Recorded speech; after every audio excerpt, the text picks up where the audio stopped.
Je préfère gagner pas beaucoup d'argent et avoir plein de temps et être totalement libre. Et c'est mon cas en fait. Je me sens pas en fait de me réinstaller quelque part, de réinvestir un lieu. La société me ramène au fait que je ne suis pas dans la norme. Elle avait une vie bien rangée, un bon job à Paris, la stabilité, la routine, tout le tralala. Et puis un jour, tout s'effondre. Burn-out, perte de sens. Et à 32 ans, elle décide donc de tout quitter. Valise à la main, elle part, mais sans savoir vraiment où. Et ce qu'elle va découvrir, c'est plus grand que prévu. C'est la liberté, la réinvention et une autre manière de vivre. Bienvenue sur Partir, le podcast qui vous emmène vivre à l'étranger. Et dans cet épisode, on plonge dans le quotidien de Ludwine, une femme qui a choisi de sortir des cases et qui, à 40 ans, réinvente encore son histoire. Mais avant de vous partager la sienne, je voudrais vous remercier sincèrement pour vos likes, vos abonnements, vos partages. C'est grâce à vous que ce podcast vit et que cette communauté grandit. Donc merci d'en faire partie. Bonne écoute! Donc toi, ça fait plusieurs années que tu as décidé de changer de vie. Tu es passé d'un mode de vie sédentaire à un mode de vie nomade, en itinérance. Exactement. Tu vas vers une vie un peu plus simple, mais riche en expérience. Est-ce que, pour commencer, tu peux nous raconter ton déclic et ce moment où tu as décidé de changer de mode de vie? Oui, tout à fait. Donc, merci en tout cas de prendre le temps de m'écouter aujourd'hui. Tout s'est passé en 2016, mais ça s'est pas passé en une fois, je pense que ça s'est passé sur plusieurs années. Donc pour un peu de contexte, je travaillais à l'époque à Paris, donc en tant qu'ingénieur dans l'informatique. J'avais une vie assez stable, une carrière bien tracée tout devant moi, mais en fait j'étais pas heureuse. Il y avait pas mal de choses qui allaient pas. Et c'est là que j'ai fait un burn-out. Donc c'est en 2016 que j'ai aussi accepté le fait que je faisais un burn-out. Ça a pris un peu de temps. J'étais pas mal dans le déni et en 2016 en fait mon corps a dit totalement stop, enfin mon corps et même ma tête en fait. Donc je pouvais plus rien faire, hein. Concrètement j'avais du mal à lire, mon corps a dit stop en fait. Gros blocage. Gros blocage, je pouvais pas continuer dans cette voie. Donc en fait j'étais obligée de prendre un peu de recul, de réfléchir et de me poser les bonnes questions. Enfin là j'avais pas le choix. Et en fait du coup courant 2016 en fait, il y a eu même une étape avant, l'année d'avant, je savais que ça n'allait pas, donc en 2015, j'ai décidé de partir en voyage en sac à dos. Je l'avais jamais fait, c'était en fait un de mes rêves. Et c'était la première fois que je partais comme ça toute seule. Et t'es partie où? Alors, j'ai commencé avec le Népal. Génial, enfin très dépaysant. En plus, c'était juste après le tremblement de terre de 2015. Okay. Je suis arrivée quelques mois après, donc c'était encore compliqué sur place. Et là, vraiment, je me suis retrouvée à vivre dans des familles. Vraiment avec le minimum en fait, pas de douche, l'eau qui est chauffée le matin avec du bois pour avoir un seau pour pouvoir se doucher, enfin tout un tas de choses comme ça que je connaissais pas en fait. Moi j'étais en plus t'étais dans la vie parisienne, là ça a dû te faire un contraste total quoi. Oui, et puis il faut imaginer Katmandou, il n'y a pas de feu, il y a des klaxons pour circuler, en fait c'est vraiment un monde à part, très bruyant, il n'y a pas de passage piéton. Enfin voilà, et ensuite j'ai continué, en fait je suis restée en Asie, donc j'ai continué au Cambodge, la Malaisie, l'Indonésie aussi, et en fait ce premier voyage ça m'a vraiment, c'était une première rencontre avec la liberté. Ok. Et aussi l'occasion de me détacher, tu sais, d'essayer de vivre un peu plus dans le présent. Ouais. Et t'as pu avoir un aperçu d'un autre mode de vie, d'autres choses. Exactement. Parce que je crois que je suis quelqu'un, j'avais besoin de plus planifier, de savoir où j'allais pour me rassurer. Et là, en fait, quand tu voyages comme ça en sac à dos, et ben, tu fais les choses au fur et à mesure, tu te laisses porter par les rencontres que tu fais. Ouais. Et en fait, c'est une autre façon de voir les choses, d'appréhender les choses, en fait. Tu vois ? Ouais, carrément. Et ça t'a fait quoi de ces premiers instants de vivre dans le moment présent, quoi, d'être au jour le jour, comparé à une vie toute planifiée, bien organisée? Je crois qu'au début, ça fait un peu peur. Ouais. Parce qu'il y a plein d'incertitudes. Tu te dis, mais qu'est-ce qui se passe si... Et puis petit à petit, tu t'apprends que, bah non, il y aura toujours une solution, en fait. Tu sauras toujours te débrouiller. Ouais. Puis t'es jamais vraiment seule. Même si tu voyages seul, tu rencontres toujours des gens. Ouais. Et tu vois, tu te rends compte que finalement, les gens sont là. Et tu peux toujours demander de l'aide. Et puis en 2015, les smartphones n'étaient pas aussi développés aussi. Internet non plus, c'était encore autre chose. Donc t'étais aussi obligée d'aller vers les locaux sans parler la langue. Je parlais très très très mal anglais aussi. faire une phrase complète en anglais, c'était compliqué pour moi. Donc ça a été un peu un regret parce que j'ai eu l'impression de passer à côté de pas mal de choses. Tu vois, de pas pouvoir vraiment discuter, creuser. Ouais. Et ça, tu vas voir, ça compte cette information pour la suite de l'histoire. Donc voilà, c'était une premiers 3 mois. Et puis au bout de 3 mois, en fait, je suis rentrée parce que je suis tombée malade. J'étais en Birmanie, enfin en Myanmar. J'ai eu une intoxication alimentaire, un classique quand tu voyages. Et en fait, je crois que voilà, j'ai tenté une semaine de continuer, puis j'en ai eu marre et j'ai pris mon billet pour le lendemain en fait. Ok, et t'es rentrée, retour à Paris. Je suis rentrée, retour à Paris. Tentative de reprendre un job classique en fait. Ouais. J'avais un job qui m'attendait en fait même. On m'avait fait une proposition avant que je parte. Je retente et en fait non, ça se passe pas bien. Je suis pas bien, ça va pas. Donc là, je suis obligée d'être face à l'évidence quoi. Tu vois, il faut que je fasse des changements importants dans ma vie. Et donc on arrive à l'été 2016 où je me dis bon ok, c'est bon, j'arrête. J'arrête l'informatique, en tout cas pour le moment, faut que j'aille voir ailleurs en fait. Et moi dans les moments où je suis un peu perdue dans ma vie, je repense toujours à mes rêves d'enfant. Parce que je me dis quand t'es enfant, t'as des pensées entre guillemets pures. Enfin t'es pas encore parasité par la société, tu sais, t'as des envies qui viennent vraiment de toi. Ouais. Donc en fait c'est ce que j'ai fait. Et cette envie de voyager, elle a toujours été présente, cette envie de partir, d'explorer en fait, je l'ai toujours eu. Et comme mon premier voyage, vraiment l'anglais c'était horrible, je me suis dit bon, peut-être qu'il est temps que je me mette à l'anglais. Donc c'est de là que je décide de partir pour Londres. Donc je quitte Paris je crois que le 19 décembre 2016 en train pour m'installer à Londres. Nouvelle aventure et en fait avec une règle, je me dis bon, pas de travail dans l'informatique. On met mon cerveau au repos. Tu fais tout sauf quelque chose d'intellectuel en fait. Ok. Voilà. Donc voilà, j'arrive et en fait, ce que je fais en fait, c'est que je cherche très rapidement des missions de volontariat parce que je me dis en fait, pour m'intégrer, pour rencontrer des Anglais, il faut que je fasse des activités où il y a des Anglais. Et le volontariat pour moi c'est parfait. Là, tu peux vraiment aller au cœur des personnes, de la culture, de Ouais. l'Angleterre. Exactement, parce que je vais être entourée d'anglais, donc je trouve très vite quelque chose à côté de chez moi. Et voilà, j'aide en fait dans un charity shop. Donc c'est le concept un peu équivalent de petit Emmaüs. Ok. Ouais. Tu sais, les charity shops, c'est un peu les hop shop en Australie, donc c'est seconde main, petit magasin de seconde main.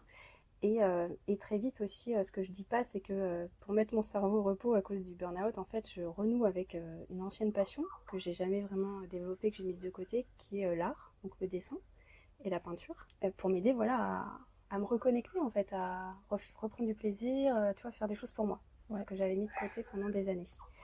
Donc je fais ça. Et donc à Londres, je deviens serveuse dans un coffee shop. Je deviens aussi prof de français entre guillemets. Enfin, je parle avec des personnes qui veulent entretenir leur français là-bas. Et puis je commence à donner des cours de peinture, donc des cours d'aquarelle à Londres. Ok. Voilà. Ouais, t'es vraiment en virage à 180 quoi. En fait, ouais, j'ai besoin d'autre chose. Et puis j'ai besoin d'être dans le moment présent. J'ai besoin de me reconnecter à mes émotions. Ouais. Et tu sais, l'informatique, j'adorais. Parce qu'à la base, j'ai fait des études de mathématiques, donc j'adore me prendre la tête, j'adore résoudre des problèmes, mais c'est tout le temps intellectuel. Et il y a un côté, t'es tout le temps dans l'intellect finalement. Et ça me manquait. Tu vois, le côté plus humain, plus, je sais pas comment dire, émotion. Ça, j'avais besoin d'y revenir. Ok. Ouais. Franchement, c'est courageux de ta part parce que de passer de cette vie à Paris là et te dire bon j'ai envie d'apprendre l'anglais, hop, je pars en Angleterre, c'est même pas, tiens, je vais aller, je sais pas, dans la campagne en France et prendre des cours d'anglais. Non, tu décides vraiment d'aller à la source, là. Faut être, comment dire, faut y aller parce que je crois qu'être en immersion dans le pays, il n'y a rien de mieux pour apprendre la langue. Non, c'est clair, franchement, c'est clair. Et à l'époque, j'ai 32 ans. Oui, ce que je voulais te demander, t'avais quel âge du coup au moment où tu pars Ouais, j'ai 32 ans, je vais sur mes 33 ans. Ok, voilà. Ouais. Comment tu te sens à ce moment-là, quand tu arrives en Angleterre, c'est tes premiers instants sur place, tu parles pas spécialement anglais, tu changes de vie, t'es dans quel état à ce moment-là? Très naïvement, je me souviens que la première fois quand je vais à l'appart, je pose mes affaires et puis après je vais dans la rue toute contente, je m'arrête dans un premier café et je dis au serveur « Ah, je viens d'arriver, c'est mon premier jour, je suis ici pour apprendre l'anglais de façon très naïve et très spontanée. » Mais en fait, ce qui est cool, c'est qu'en Angleterre, ils ont ce côté small talk, tu sais, ils aiment bien c'est facile de discuter facilement avec les gens. Mm. Ils ont ce côté-là assez décontracté. Donc je profite de ça. Hein. Non, mais très vite, en fait, voilà, je rejoins ce volontariat. Hein. 2 semaines après être arrivée, je suis au contact d'anglais. Alors c'est dur. Ouais. En plus, ils ont des accents différents, mine de rien. Tu sais, suivant, même à Londres, ils ont différents Ok, accents ouais, même là-bas. dans Londres même. Même dans Londres. Donc, waouh, c'est... Ça Non, peut faut s'accrocher. Faut je s'accrocher. pense que c'est vif. Faut s'accrocher, mais bon, tu le sais, quand tu apprends une langue au début, tu comprends rien, quoi. C'est comme ça. Faut faire avec. Faut faire avec. Et puis, je rejoins des groupes aussi Meetup à l'époque, le site Meetup qui propose des sorties. Donc, je fais des sorties artistiques. Et je rencontre une Anglaise, Sophie, avec qui on commence à faire pas mal de sorties. Et c'est vrai que là, on le dit peut-être pas assez, mais les rencontres, c'est essentiel. Quand tu voyages, quand tu es à l'étranger, les gens que tu vas rencontrer, ça peut faire toute la différence. Ouais, ça carrément. peut tout changer, quoi. Puis ne serait-ce qu'avoir une amie, quelqu'un à qui tu peux te confier, Ouais. faire des choses avec, bah ouais, ça rebooste un petit peu, ça donne Exactement, un ouais. peu plus de joie et tout. Ouais. Donc c'est clair, ouais, les rencontres, c'est important. Et au bout de combien de temps tu penses que tu as réussi à commencer à savoir parler anglais, avoir des conversations, tout ça? Et du coup, pendant ton année en Angleterre, tu fais principalement du volontariat, tu travailles dans un petit coffee shop, Oui, et ton côté quelques heures. artistique, du coup, En fait, je vis sur mes économies, soyons honnêtes. Ouais, ok. Je gagne pas vraiment d'argent, hein. Je gagne 200, 300 pounds par mois. Mm. Donc rien du tout, Ouais, hein. tu Quand peux on pas connaît trop la vie vivre, à ouais. Londres, c'est très cher. Donc non, je gagne rien. Là, pour le coup, je vis... Ouais, j'ai la chance de vivre sur mes économies parce que je gagnais bien ma vie avant. Ok. C'est assez confortable. Et en fait, je ne bosse pas pendant 2 ans, hein, suite au burn-out. Parce que y a un long chemin de rétablissement, hein, pour ceux qui peut-être en ont fait avant comprendre. Mais en fait, voilà, c'est très très long. Et il y a un véritable traumatisme, une fatigue émotionnelle, intellectuelle. Et en fait, Ça j'ai prend du besoin temps de reconstruire. vraiment de me ressourcer, Ouais. de récupérer. Enfin, Comme non. tu dis, te reconnecter à toi, à tes envies Exactement. profondes. Exactement, de me reconnecter à mes sensations. Et ça prend énormément de temps, en fait. Et tu penses, enfin, du coup, cette première année t'a aidé à avancer? T'as senti que... Totalement. En fait, quand je suis à Paris, j'arrive même pas à lire une carte. Tu sais, je faisais beaucoup de vélo à Paris. Et pour me déplacer, je galérais. Ouais. Chose que je n'avais pas avant le burn-out. Et en arrivant à Londres, j'arrive de nouveau à lire une carte. Et en fait, je pense que rien que le fait de changer d'endroit, tu sais, tu te décharges de quelque chose, en fait, d'un poids. Carrément, ouais. Surtout là, en plus, t'es dans un autre pays, des gens qui parlent pas ta langue, t'es un peu Exactement. libre de tout, quoi. Tu peux Oui. être qui tu veux. Je suis anonyme. Ouais, c'est Ouais, ça. c'est ça. C'est Tu un repars peu un peu une à page zéro. blanche et tu réécris la page comme Ouais, tu veux, quoi. personne ne me connaît, personne ne sait ce qui s'est passé avant. Donc Ouais. c'est vrai que c'est confortable aussi, quoi. Et du coup, qu'est-ce qui fait que tu dis, bon, bah là, c'est bon, j'ai eu ma dose de Londres, je repars. Et déjà, non, moi la nourriture c'était compliqué Ah oui. en Angleterre. C'est vrai que ça, c'est un peu le cliché, la nourriture anglaise. Ouais, j'adore bien manger, mais je veux dire, j'adore cuisiner, j'adore manger des bons produits, j'aime pas les choses toutes faites, tu vois. J'aime bien prendre le temps de faire les choses. Non, le côté nourriture me manquait. Puis je crois que j'avais envie de continuer sur ma lancée, sur cette envie d'explorer le monde. Ouais. Tu vois, ce côté liberté. Pour moi, c'est être libre en fait, que de partir avec juste 2 sacs. C'est ça la liberté. Ok. Et puis, je crois que j'ai pris goût à l'aventure parce que tu sais pas ce qui va se passer. Donc c'est beau. Ça fait peur, mais en même temps c'est beau. Tu sais pas qui tu vas rencontrer, tu sais pas quelle expérience tu vas faire, tu sais pas ce que tu vas apprendre. En fait, j'adore apprendre. Et tout est possible en fait. C'est ça, et tout est possible, quoi. Tu te dis, il y a zéro limite dans ce qui peut se passer. C'est il y a un côté un peu excitant. Et du coup, après l'Angleterre, qu'est-ce que tu décides de faire? Alors, je pars peut-être en mode voyage, mais aussi volontariat, axé sur le volontariat. Donc, je pars 3 mois. Alors là, je suis avec mon copain anglais, mais on part 3 mois au Japon et on fait du volontariat sur place. Donc, génial, parce qu'en fait, j'ai fait du volontariat avec un fermier. Enfin, alors, c'est un fermier, il avait des arbres fruitiers. Donc, une ferme d'arbres fruitiers au pied de Mont Fuji, donc vue sur Mont Fuji tous les jours. T'es de nouveau en virage à 180, quoi. Tu quittes l'Europe, t'arrives au Japon. Niveau culturel, t'en arrives au Japon, tout ça, ça se passe comment? C'est pas trop le choc? J'étais déjà allée. Déjà allée une fois, juste voir un copain quelques années avant, donc je suis pas choquée. Mais si, le Japon c'est très très différent. Il y a beaucoup de codes. Tout est codifié. Il y a tout un tas de choses qu'il faut pas faire. On n'a pas le droit de manger dans la rue, boire dans la rue. Enfin, il faut être calme, il faut pas faire de bruit. Tu vois, t'entends pas des gens s'exclamer dans la rue avec leur téléphone, parler à leurs copains dans le métro, des choses comme ça. C'est très calme. On évite de se frôler. Enfin, pour moi, c'est un peu trop aseptisé. Ok. Parce que je vois pas trop la vie. Mm. Tu sais, la vie qu'on peut retrouver, je sais pas, en Italie, en Espagne, en France, dans le sud de la France. Ouais. Mais c'est intéressant parce que c'est différent. Il y a des choses que tu peux apprécier. Le fait que les gens soient plus calmes, très polis, c'est appréciable aussi. Ouais. C'est propre. Ça doit être apaisant, peut-être surtout après Ouais. un burn-out où tu as besoin peut-être de te reconnecter, de te retrouver, Ouais. d'être dans cette atmosphère un peu paisible. Ça t'apporte quoi du coup d'être au Japon? C'est juste découvrir, ouais, qu'il y a d'autres façons. Tu sais, tu découvres, ah tiens, je pourrais faire comme ça, ou je pourrais prendre les choses de cette façon. Tu découvres un autre chemin, en fait, Ouais. face à certaines situations. Ça t'ouvre d'autres perspectives, quoi, dans ta façon de réagir, de penser. Prendre le temps aussi. Tu sais, ils prennent le temps, ils sont très soucieux des détails quand ils emballent, quand tu achètes quelque chose. Tout est bien emballé. Tu sais, il y a toujours ce petit souci du détail. Ça me fait penser à, tu sais, des fois, on oublie de prendre le temps. Tu Totalement. marches, tu oublies de regarder les nuages. Ou tu vois, tu oublies de regarder, ah tiens, il y a un petit insecte là. Où il y a... Ouais. Tu sais, ce côté où tu Prends es le connecté, temps. tu Ouais. prends le temps et tu es connecté avec ce qui est autour de toi. Mm. Tu ne fais pas juste que passer. T'es conscient et t'es présent, quoi. Exactement. Et au Japon, du coup, tu y restes combien de temps? Donc 3 mois. Et je travaille pas à l'époque parce que je suis toujours en Ouais. post-burnout et voilà, je suis pas encore vraiment prête et rétablie. Je crois que je vais commencer à bosser juste quelques semaines après. Je commence à faire de la rédaction de techniques de cours en fait Ok. dans le domaine de l'informatique. Tu Ouais. sais, je fais des scripts en fait pour des vidéos qui vont être dites par des acteurs sur des sujets informatiques. Ok. Voilà, Comment t'en es venue à trouver ce truc, à ça faire devait être un site de freelancing et j'ai été embauchée comme ça. Quand je recommence à bosser, c'est à distance finalement, c'est en 2018. J'ai jamais eu d'activité en physique depuis. Et puis c'est vraiment quelques heures par semaine. Ouais. Tu vois, pour voir un petit peu comment ça se passe, mon cerveau. Tu vois, le réhabituer à se Ouais. concentrer. C'est bête, mais C'est des petits trucs, c'est des petits trucs, tu vas vraiment pas à pas. En fait, j'y suis allée vraiment étape à étape parce que je venais de loin. Comment t'en viens à te tourner vers ces missions de freelance qu'est-ce qui te... Oui. Plutôt que, par exemple, rentrer en France, Ouais. retrouver un travail. Enfin, comment t'en viens à réfléchir à tout ça? Je crois que à l'époque, j'ai pas envie de faire de compromis sur le fait de continuer à explorer. Je ne ressens pas l'envie de me poser quelque part. Et surtout, je me sens de toute façon pas capable d'avoir un travail à temps plein. Je crois que le temps partiel en France, ça me semble pas simple.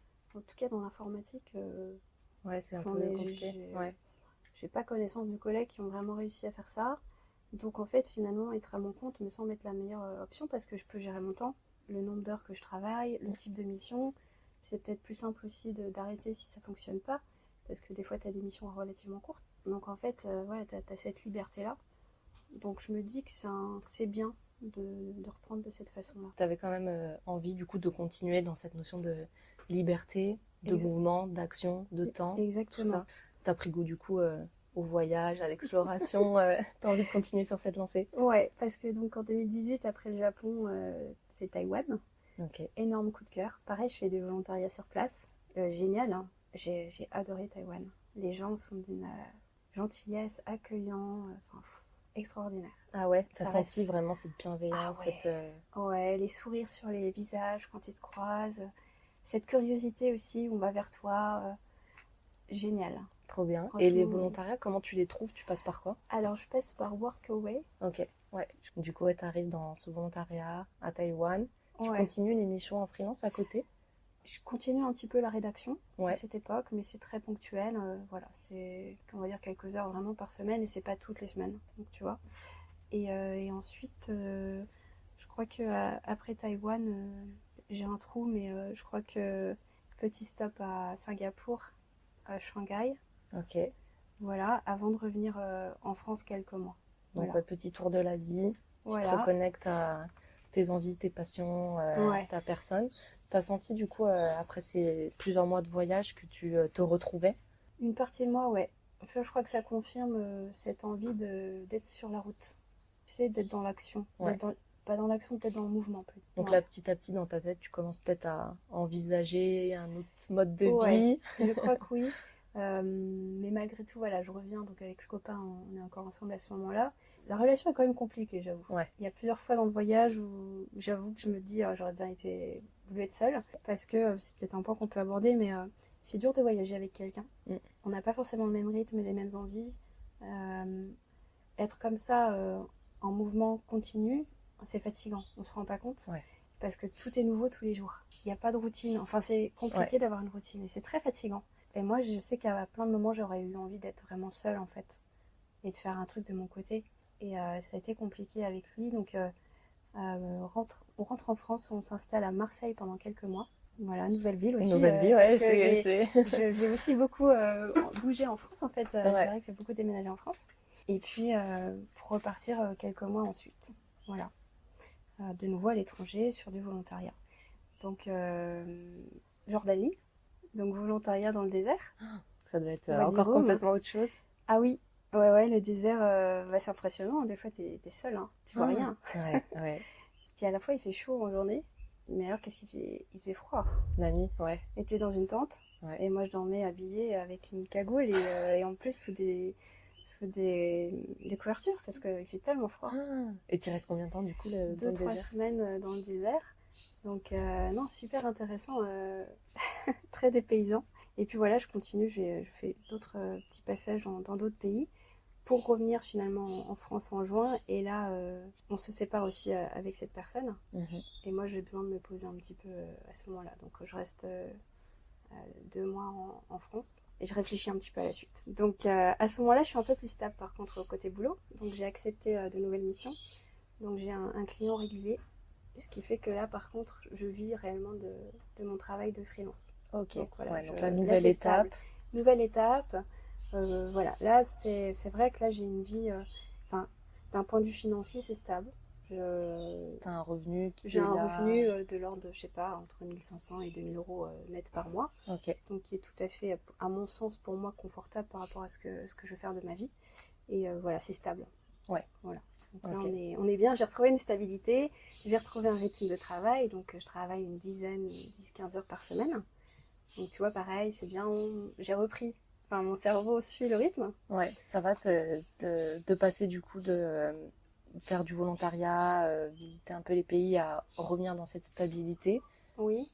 Ça va, tu le gères comment? Oui, c'est confortable parce que on le disait, hein, la routine. Ouais. C'est fatigant. Ne pas en avoir, c'est fatigant. Ouais. Donc, il y a un certain confort à avoir quelques rendez-vous, tu sais, pour le boulot, des petites réunions, tu as des collègues, tu peux avoir quelques échanges. Parce qu'on l'a pas dit, mais c'est vrai qu'être en itinérance comme ça, tu peux te sentir seule. La solitude est quand même fait partie du lot. C'est sûr. Tu rencontres plein de gens, mais c'est des gens de passage. Donc voilà, là, j'ai un cadre en fait. On va dire, j'ai un cadre dans ma vie. Et c'est agréable. Et ils sont surtout super flexibles, hein. C'est-à-dire que je peux partir et travailler d'où je veux. Parce que en fait, c'est une petite boîte, on est 4 et on est tous à distance. Pratique. Donc, ah ouais, génial.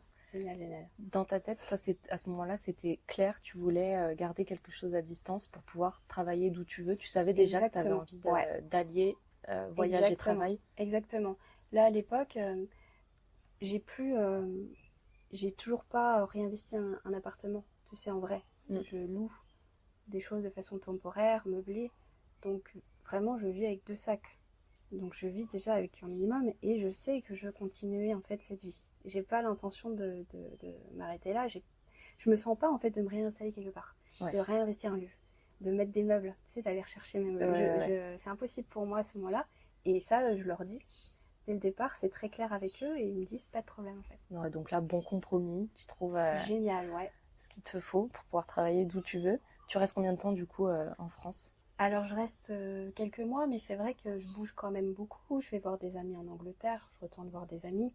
Voilà, je bouge aussi en France parce que j'ai pas de logement. Donc c'est vrai que mon point de base c'est chez mon père. Hein. Donc dans un petit village en Franche-Comté, voilà, qui m'accueille toujours avec plaisir. Ouais. Et puis ensuite, je vais des fois garder des chats quand mes amis sont pas là. Enfin, tu vois, c'est un peu. Tu vas à droite à gauche, mais c'est aussi l'occasion même de visiter la France, quoi. Il y a plein de super beaux coins. Et je décide de tenter quelques mois à Montpellier. Donc je vais m'installer cette fois-ci à Montpellier puisque je connais pas Montpellier. Marseille, j'avais bien aimé. mais j'ai envie d'autre chose. Donc je me dis, allez, j'hésitais entre Toulouse et Montpellier. Je me dis, allez, Montpellier. C'est parti. Donc je me pose à Montpellier quelques mois. Et là, je retrouve une vie un petit peu plus sédentaire pendant quelques mois et c'est agréable aussi. Parce que, tu sais, quand t'es posé, tu peux construire des choses. Je veux dire, tu peux construire des choses avec des gens. Et puis, Il y a moins la notion de temporalité. ouais, tu peux t'investir. Tu vois, t'as une Ouais. vision sur un peu plus long terme. Donc, je commence à redonner des cours d'aquarelle. Chose que j'avais adorée à Londres, mais que je pouvais pas vraiment faire parce que je bougeais tout le temps, quoi. C'était pas possible. Ouais. Donc là, voilà, je me réinvestis, en fait, localement. Et ça, c'est génial, en fait. J'aime. Ouais, t'as envie de continuer sur cette lancée un petit peu plus artistique. Tu sens Oui, que ça a besoin d'être un peu dans ton quotidien aussi. exactement, parce qu'en fait, ça a été un peu. Je pense que comme plein de gens, moi, mes parents, ils m'ont poussé à faire des études Ouais. pour gagner ma vie, pour voilà, avoir un boulot stable. Mais j'ai toujours été tiraillée entre les mathématiques et le dessin, enfin l'art. J'ai choisi les mathématiques, mais là, je suis un peu contrariée, quoi. Bah J'ai ouais, envie ouais. d'y revenir. Donc, je me laisse la possibilité de me relancer là-dedans. Et puis, c'est vrai que c'est confortable parce que j'ai une stabilité financière à côté aussi qui me permet de le faire. Ouais. J'avoue que Ouais. ça, c'est un confort. Ouais, carrément. Puis t'as Ouais. du temps aussi, du coup. J'ai le temps. J'ai le temps. Et puis, voilà, j'ai un coussin, quoi. Si je tombe, il y a quelque chose qui me T'es pas rattrape. sans rien, Je suis pas sans rien. ni quoi que ce soit. Ouais. Et du coup, là, ça fait à peu près 8 ans, du coup, que tu vis à travers les pays, que tu bouges, que tu peux vivre de ton activité, ce qui te permet de travailler, que tu peux allier les deux. Comment tu choisis un petit peu les pays où tu vas aller? Ça se fait de façon très spontanée. Par exemple, je suis allée m'installer, j'ai décidé d'apprendre l'espagnol. Je crois que c'était fin 2019, 2020.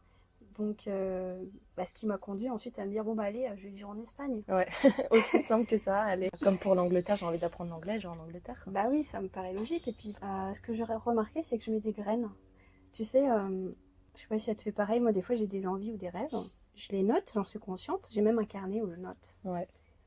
Mais c'est pas forcément le bon moment de les réaliser. Oui, c'est vrai. Mais ça reste là. Mm. Et tu vois, régulièrement, je refais une passe. Je me dis, tiens, en fait, ce projet, cette envie que j'avais, ça en est où? Et des tu fois, jauges si c'est le bon moment ou et pas. ouais, et des fois, c'est juste, c'est le bon moment, c'est bon, Ouais, il y a rien c'est bon. d'autre, tu Ouais. vois. Et c'est comme ça aussi que je fais, je crois. Donc Que j'ai t'as plein de fait ça. graines, et puis je les active, je les arrose, je les active quand c'est le moment. Quand tu le sens. Ouais, c'est vrai, du coup, t'as réussi du coup à venir à en avoir une vie vraiment totalement libre, quoi. T'es libre de tes mouvements, libre de ton temps. Financièrement Ouais, aussi, financièrement ouais. aussi. Du coup, tu peux vraiment faire ce que tu veux, où tu veux, quand tu veux.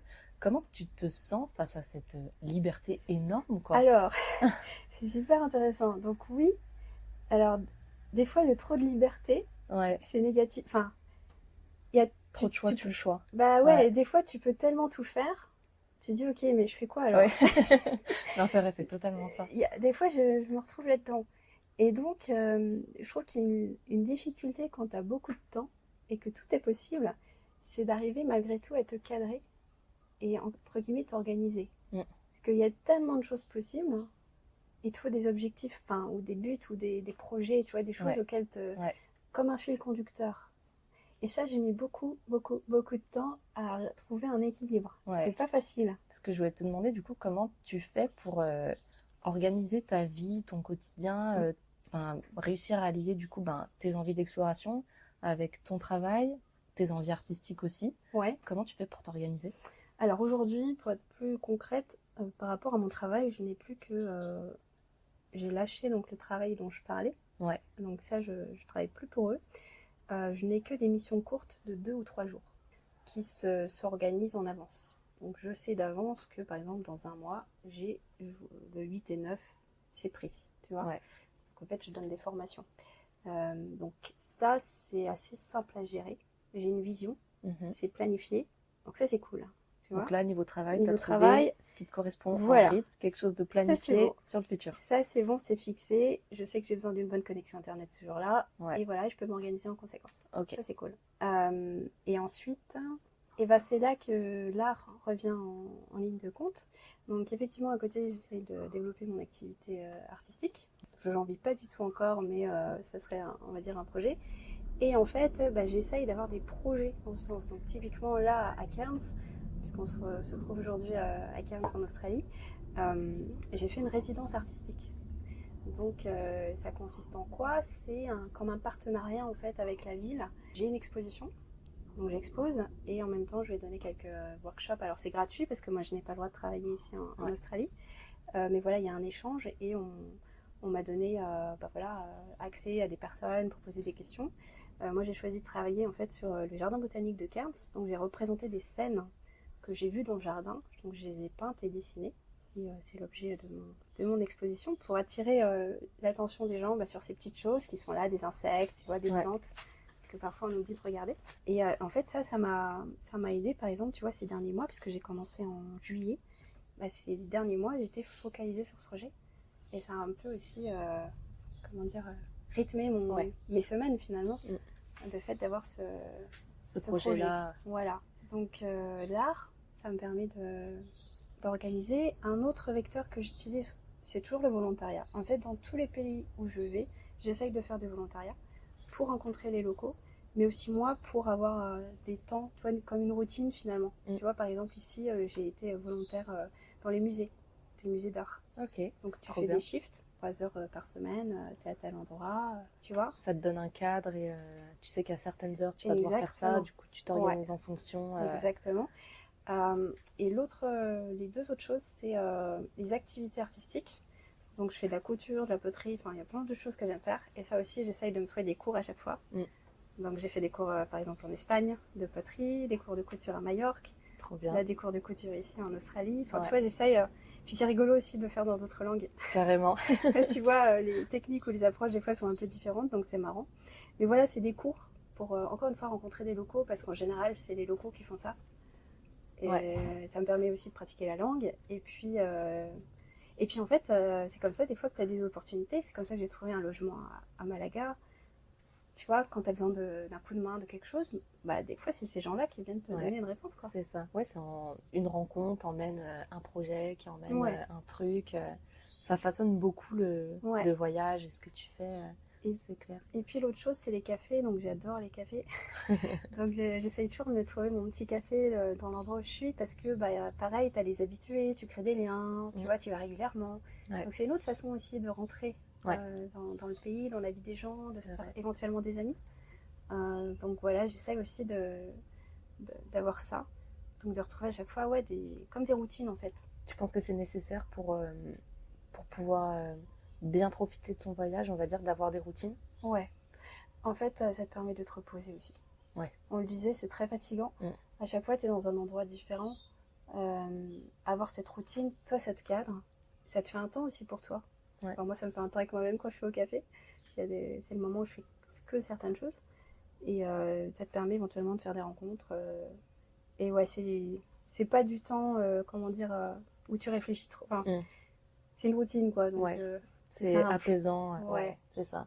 Et j'avais lu un livre justement qui explique la routine est bien faite sur le cerveau et tout. Donc j'avais trouvé ça intéressant et intriguant à observer, quoi, comme ce besoin de routine qui vient un peu à l'encontre de ce besoin d'exploration et de nouveauté. Tu vois ce que je veux dire? C'est l'équilibre. En fait, tu vois, je trouve que c'est ça qui est dur dans mon choix de vie aujourd'hui, en itinérance, c'est de trouver l'équilibre. Ouais. Parce que tu peux pas être... moi, en tout cas, j'arrive pas à être en total mouvement permanent, tu sais, te ressourcer. Enfin, je suis quelqu'un d'introverti, j'ai besoin d'être seule pour me ressourcer, d'avoir des moments calmes. Et donc, une difficulté, je dirais, c'est de trouver cet équilibre. Ouais, carrément. Par exemple, tu me disais, quand tu es arrivé en Australie, tu as fait la Tasmanie, après tu as fait la côte Est. Ça a été douloureux, au bout d'un moment. Donc, on a acheté une voiture, on dormait dedans, donc dans le coffre, et on a parcouru effectivement toute la côte Est. Et là, je disais, ça a été douloureux parce que, justement, ça me manquait. Tu vois, j'avais pas ces moments routines, ce moment un peu plus calme, parce que, tous les jours, tu explores un peu de nouvelles choses. Tous les soirs, plus ou moins, tu dors dans un nouvel endroit. Des fois, tu te poses, tu restes 2 jours, mais bon, tu vois, tu dois remballer la voiture parce que tu roules avec la journée. Tu dois... oui, ça prend du temps. Tu déballes, tu remballes. C'est le setting, là, le setup du camping, du temps. On se rend pas compte, ça prend du temps. Il fait nuit tôt, à 18h, donc tu as envie de manger avant. Donc tu es enfermé dans la voiture le soir. Là, tu es de nouveau sur un tout autre mode de vie, quoi. Exactement, c'était cool. Ça faisait très aventure, mais j'avoue que j'en avais marre. J'avais hâte, pour le coup, tu vois, de me reposer. Et tu bossais du coup pendant ces Alors mois non, de... justement, c'était trop compliqué. Ouais, Enfin, parce que j'allais dire comment tu concilies tout ouais, ça, j'ai quoi. fait quelques formations. Oui, enfin, si, j'en ai fait 2, 3. Voilà, j'en ai fait que 3, on va dire, sur Ouais. la première, sur les 4, 5 premiers mois de l'année. Donc c'était très léger. Après, j'ai bossé pour moi, c'est-à-dire je me suis préparée pour me former pour d'autres formations que j'allais Ok. donner. Ouais. Donc j'ai bossé pour moi-même pour améliorer mon CV en quelque sorte et monter en compétences. Voilà, enrichir mon CV. Et par contre, c'était aussi difficile pour dessiner. Oui, même ça. Voilà, T'es tout le temps dans le mouvement, voilà, t'as pas de temps de moment. là c'était frustrant. Et c'est vrai que voilà, j'avais hâte qu'on arrive, hein, qu'on soit posé tranquillement. Tu vois, bah là j'ai un bureau, Ouais. j'ai une porte qui fait office de bureau. Et non, ça me manquait, effectivement. Et c'est ça qui est dur, de trouver toujours le compromis entre la partie un peu aventure, exploration, Ouais. on bouge tout le temps, bon, on est un peu posé, on a une vie un petit peu plus posée, C'est classique, clair. quoi. Ouais, parce que ouais, comme tu vois, comme je te disais, rien que moi, je vois que c'est compliqué de concilier le fait de, bah là, de voyager, de découvrir de nouvelles choses et de bosser sur le podcast. Ouais, Alors je me dis, tu vois, si t'as un métier, si t'as enfin, plus d'heures dans la semaine, ouais, etc., des comptes à rendre à un ouais. client, qu'il y a des enjeux derrière. Moi, il n'y a pas d'enjeu avec le podcast en soi, mais quand t'as quelque chose de cadré, etc., bah, ça peut être compliqué, quoi, de tout gérer. Bah, ce que je faisais quand j'avais mon client qui me prenait un peu plus de temps par semaine, c'est vrai, je choisissais, voilà, il y avait 2 heures par jour qui étaient allouées à ce client. Ouais, Après, des fois, il y avait des réunions, mais bon, on s'accordait un peu en avance pour choisir les temps de réunion. Il savait, enfin, où je pouvais dire, bah voilà, les jeudis, je suis dispo. Tu vois, il y a je de la mettais quelques flexibilité. contraintes. Voilà, Ouais, il y avait quelques contraintes, mais ce qui peut être dur, c'est le décalage horaire. Donc là, ouais. par exemple, je travaille moi pour la France. Donc c'est-à-dire, je bosse de 18 h à 2 h du matin. Ouais, c'est ce que je voulais te demander, comment tu gères ça, le Et décalage bah, horaire, tout ça, quoi. et bah oui, ça peut aller jusqu'à 3 h du matin, Ok, effectivement, hein, ouais, parce que 17 h en France, c'est 3 h du matin, parfois en Australie. Donc bah, ça pique un peu. tu m'étonnes. Mais ça va, ça va. Ça se fait. Disons que le lendemain, je suis un peu, enfin, après la formation, je suis un petit peu le jour d'après, bon, je suis pas au meilleur de ma forme, on va dire. Mm. Mais bon, ça va, Ouais, ça ça se vaut fait. la peine quand même. Ouais. Je vais pas me plaindre, enfin, c'est quand même, c'est génial d'avoir cette possibilité-là. Je suis très, très, très flexible Mm. dans mon travail, donc c'est quand même génial. Il y a plein de gens, je pense, qui aimeraient pouvoir Carrément, faire ça. carrément. Et c'est vrai que c'est pas une tendance, mais quelque chose qu'on voit de plus en plus, le fait de pouvoir travailler à distance, travailler, allier voyage et travail. Moi, je sais que c'est quelque chose qui me fait envie aussi, mais on voit pas forcément toujours ce qu'il y a de l'autre Derrière, côté. ouais. On en parlait tout à l'heure, mais il y a beaucoup le terme de digital nomade qu'on voit de plus en plus, même sur les réseaux sociaux, tout Ouais. ça. Donc toi, t'expliquais que t'aimes pas ce mot de digital nomade. C'est vrai que je préfère dire que je vis en itinérance plutôt que digital nomade. En fait, je sais pas pourquoi, moi, digital nomade, je l'associe beaucoup aux réseaux sociaux aussi. Le Ouais. fait de montrer, on montre son ordinateur, la plage derrière, les palmiers, ce qui est pas tellement La moi ce que je réalité. vis. Bah, c'est vrai que quand je suis en formation, il me faut une bonne connexion internet, Ouais. il me faut une pièce calme. J'ai des gens avec qui je parle, donc je peux pas me permettre d'être au bord de plage avec plein d'oiseaux, Ouais. tu vois. Enfin, C'est il y sûr. a quand même un. Alors ça dépend les métiers que tu fais, évidemment. Mais non, je me retrouvais pas trop dans cette. Ouais, il y a un dans peu ce ce côté côté-là. superficiel derrière ce qui est montré, etc. Et c'est vrai que aussi ce qu'on voit, c'est que ça a l'air top. C'est sûr, ça fait envie, quoi. Tu te dis, bah, je peux voyager, travailler n'importe où, etc. Mais il y a d'autres contraintes derrière. Il y a Ouais. le fait d'avoir une bonne connexion internet, comme tu disais, le décalage horaire qui Ouais. sont à gérer aussi. Puis je crois que c'est bien de séparer les temps de travail, les Mm. temps de vie. Mm. Tu sais, quand t'es à la plage au bord d'une piscine, bah t'es à la plage au bord d'une piscine. Est-ce que t'as vraiment envie d'amener le travail à cet endroit? Tu vois, Carrément. c'est une vraie question en fait. Ouais, c'est vrai. Mais du coup, je pense que ça demande une certaine discipline pour pouvoir faire les deux en même temps, quoi. Parce que tu peux être un peu tenté quand tu vas, par exemple, je sais pas, au Japon pour Ouais. de visiter justement et de prendre moins de temps pour le travail, mais c'est quand même Mm. à être dans ta vie aussi. Comment tu gères toi du coup et comment tu arrives à garder ce truc de, bah voilà, j'ai mon travail, j'ai mes temps de travail que je me Ouais. mets et j'ai aussi mes temps de Ouais. visite, tout ça. Super. Alors, bon, là c'est facile par rapport au type de travail que j'ai à faire parce que comme ce sont des formations, ce sont des. Voilà, sur 2 ou 3 jours, j'ai pas le choix. Enfin, tu vois, c'est très Ouais. cadré. Ouais, c'est pas genre un bout le matin et ensuite à l'après-midi, c'est Exactement. 3 jours où tu fais ça. Je suis intense pendant 3 jours, je suis à fond là-dessus. Donc ça m'aide énormément. Et effectivement, c'était peut-être un défaut que j'avais avec d'autres missions que j'ai eues avant, où c'était quelques heures par-ci par-là, et t'as tendance à faire un peu tout le temps. Tu vois, t'es jamais vraiment déconnecté, parce que tu peux le faire tout le temps. T'es à distance, justement, c'est des trucs en ligne, donc C'est facile il y d'aller a un au-dessus, piège. quoi. Ouais, c'est dur de couper, d'accord? Mais là, c'est vrai que j'aime bien parce que c'est très cadré. C'est tel jour, de telle heure à telle heure, et après c'est fini. Tu vois, ça dépasse pas. Et autre chose que moi j'ai réalisé au fil du temps des années, c'est qu'en fait, je préfère gagner pas beaucoup d'argent et avoir plein de temps et être totalement libre. Et c'est mon cas en fait. Donc aujourd'hui, concrètement, je travaille peu, mais je gagne en net 900 euros par mois. Ouais. Tu travailles combien d'heures à peu près par semaine? Alors, je travaille Ou peu. par mois? Ouais, peut-être que je travaille 4 jours par mois, 4-5 jours max. Donc voilà, je gagne 900. Plus je vieillis, moins je gagne. Au final, je crois que maintenant j'atteins ce que j'ai gagné quand j'étais étudiante. Ouais. Entre les bourses, l'APL, mes petits boulots à côté. Mais en fait, pour moi, ça n'a pas de prix. Enfin, j'ai plein de temps.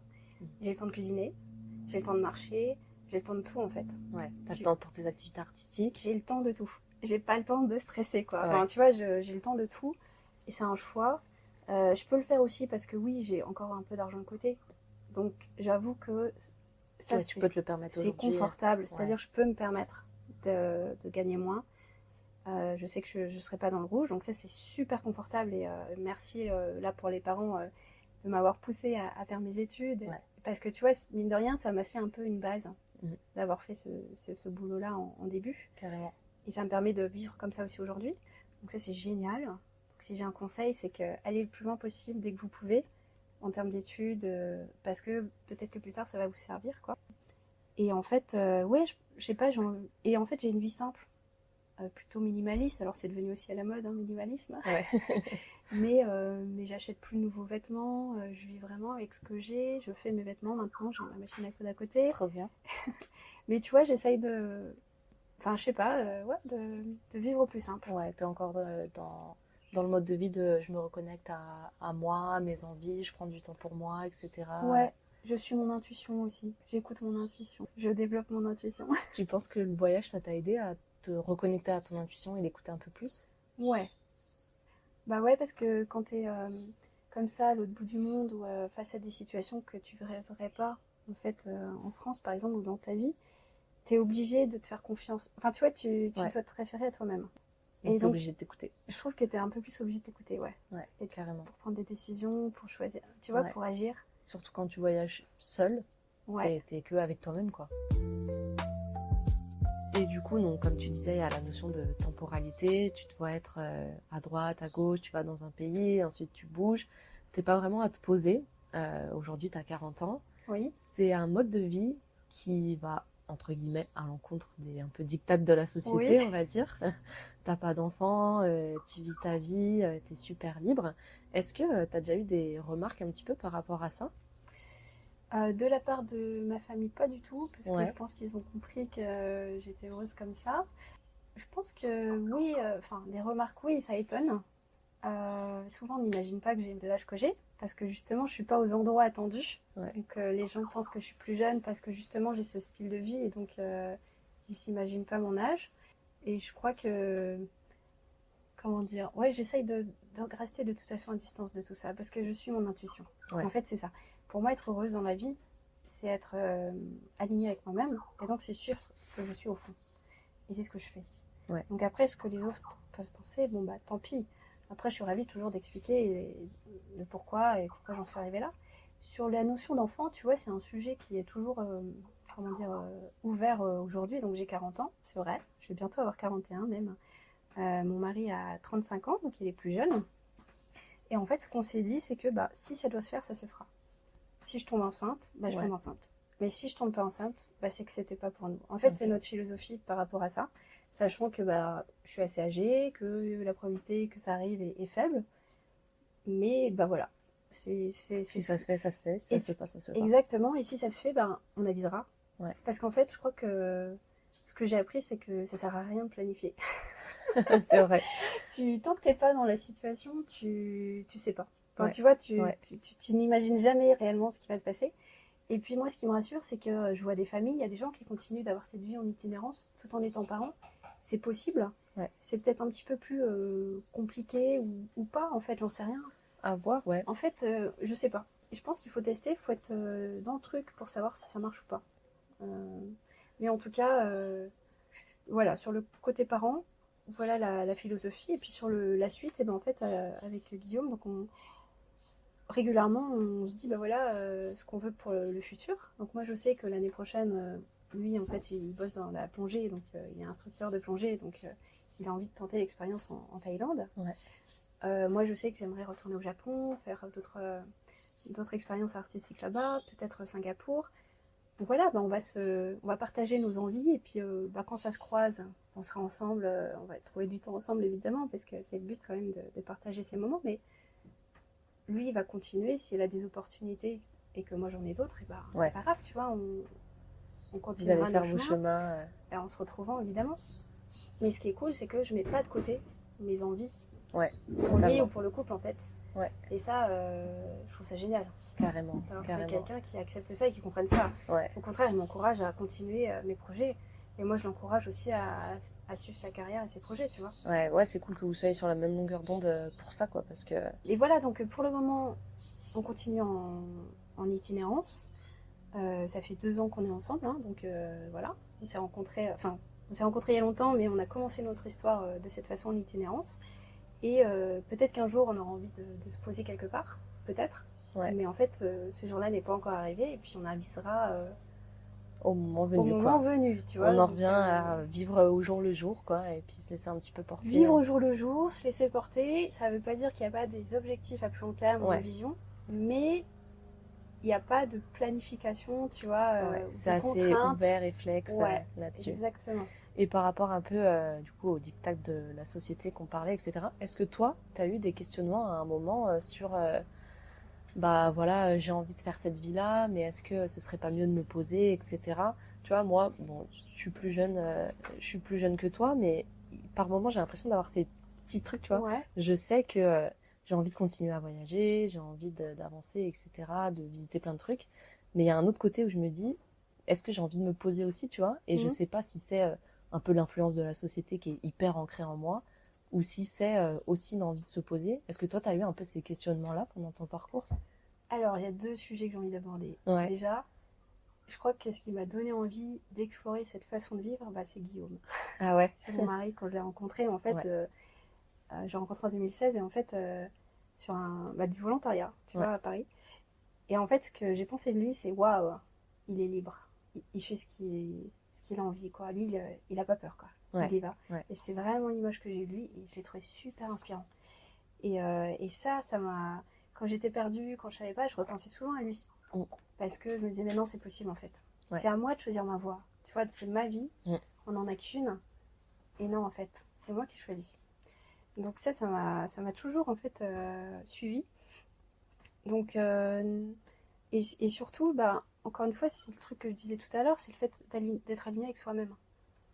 C'est ça qui te rend heureux. Mm. Je pense que si tu suis pas vraiment qui tu es au fond, ça va péter T'as un moment dans ta vie. des petits struggles internes. Ouais, ça va péter un moment. Ouais.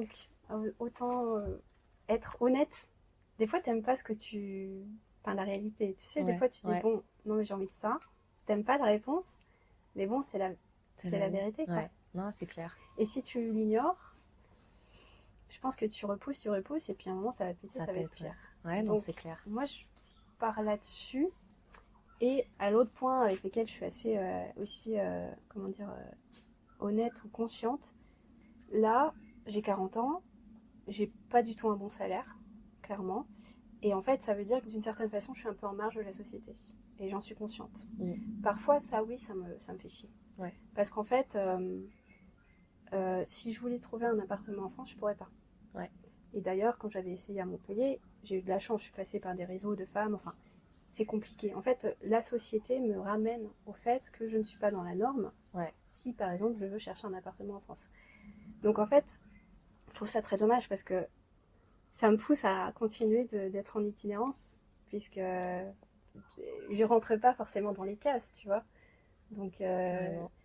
Donc, bon, je me dis, c'est pas grave, mais par contre, je tiens à rester quand même connecté d'une certaine façon, pas au vrai monde, mais tu vois, à cette société parce qu'on sait jamais.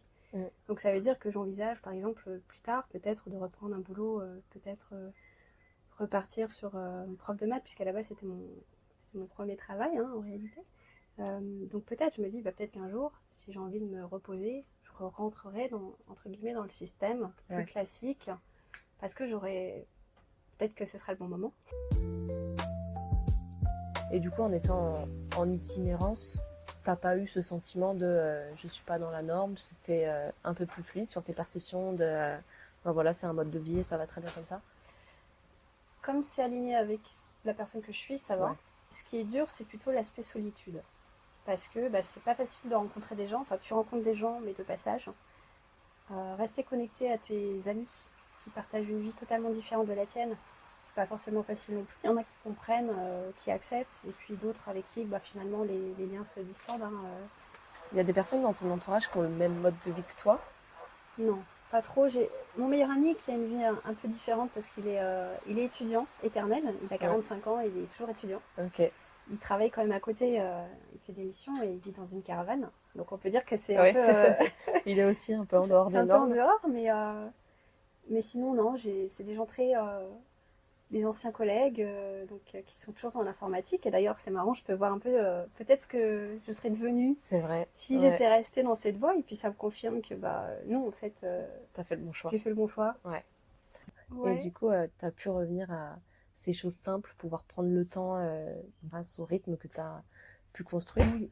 T'as du coup un équilibre pro-perso qui est très développé. Là, tu trouves vraiment ton compte, quoi. T'as du temps pour toi, pour faire ce qui te plaît, et ça te permet d'être un peu plus aligné.